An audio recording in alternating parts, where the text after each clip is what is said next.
Zimbabwe's Prime Minister Morgan Tsvangirai is continuing a 3-week international tour seeking political and financial support for the stricken country.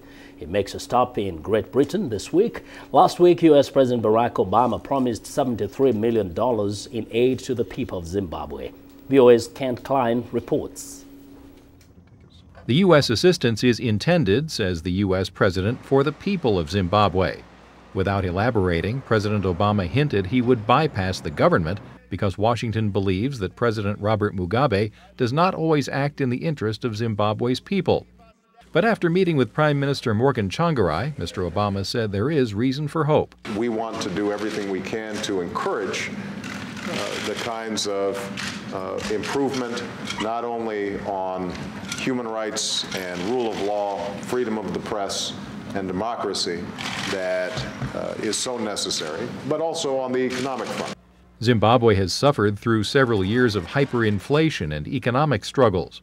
Mr. Obama praised the Prime Minister for working hard to overcome those problems. The President also saluted Mr. Tsvangirai for persevering despite the harassment he and his opposition party faced from the Mugabe government. Mr. Mugabe invited him to join a unity government in February. I obviously have extraordinary admiration for the courage, the tenacity that the Prime Minister has shown in navigating through some very difficult political times in Zimbabwe.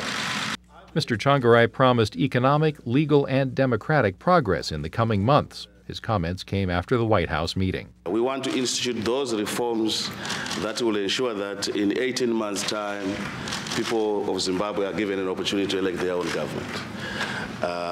Yes, there have been a lot of progress made by the transitional government, but there are also problems. Mr. Mugabe has ruled Zimbabwe since independence in 1980. He says he wants to correct historical injustices, but the U.S. and other countries accuse Mr. Mugabe of abusing human rights and destroying Zimbabwe's economy, as well as seizing commercial farms owned by whites. Kent Klein, VOA News.